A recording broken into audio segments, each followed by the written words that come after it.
അസ്സലാമു അലൈക്കും വറഹ്മത്തുള്ളാഹി. പ്രിയപ്പെട്ട കൂട്ടുകാരെ, നമ്മളൊരു തണ്ണിമത്തൻ കൃഷി തുടങ്ങാൻ പോവാണ് കേട്ടോ. ഇതിൻ്റെ ആദ്യഘട്ടമായ മണ്ണൊരുക്കലാണ് നമ്മൾ കണ്ടുകൊണ്ടിരിക്കുന്നത്. കഴിഞ്ഞ വർഷം ഈ പാടത്ത് നമ്മൾ തണ്ണിമത്തൻ കൃഷി ചെയ്തിരുന്നു. അൽഹംദുലില്ലാഹ് അത് നല്ല രീതിയിൽ തന്നെ വിജയിക്കുകയും ചെയ്തിരുന്നു കേട്ടോ. അതിനുശേഷം ഒരു പുളകൃഷി ചെയ്തെങ്കിലും കാലാവസ്ഥ കാരണം അത് നമുക്ക് മുന്നോട്ട് കൊണ്ടുപോകാൻ കഴിഞ്ഞിരുന്നില്ല. എങ്കിലും ഒരുപാട് പാഠങ്ങൾ നമുക്ക് അതിലൂടെ പഠിക്കാൻ സാധിച്ചിട്ടുണ്ട്. ഒരു കൃഷിയാകുമ്പോൾ ഒരു തലക്ക് പരാജയമുണ്ടാകുമ്പോൾ മറുതലക്ക് വിജയം നമുക്ക് ലഭിക്കുമെന്നൊരു പ്രതീക്ഷ വേണമല്ലോ. കൃഷിയുടെ കാര്യമൊക്കെ അങ്ങനെയാണല്ലോ. ഏതായാലും അൽഹംദുലില്ലാഹ് നമുക്ക് ഈ വർഷം വീണ്ടും തണ്ണിമത്തൻ കൃഷി സ്റ്റാർട്ട് ചെയ്യാൻ സാധിച്ചിട്ടുണ്ട്. പാടം നന്നായി പൂട്ടണം. മൺകട്ടകളും അതേപോലെ ആളുയരത്തിലുള്ള കാടുകളൊക്കെ നന്നായി പൊടിയാക്കി മാറ്റണം. എങ്കിലേ നമുക്ക് തുടർന്നുള്ള പ്രവർത്തനങ്ങളൊക്കെ നല്ല രൂപത്തിൽ കൊണ്ടുപോകാൻ സാധിക്കുള്ളൂ. ഇനി നമുക്ക് വളടാനുണ്ട്, അതേപോലെ ഏരിയെടുക്കാനുണ്ട്.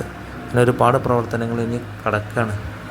ഏതായാലും ഇൻഷാ അല്ലാഹ് അതിൻ്റെ തുടർ വീഡിയോകളൊക്കെ ഇനിയും വരും ഇൻഷാ അല്ലാഹ്.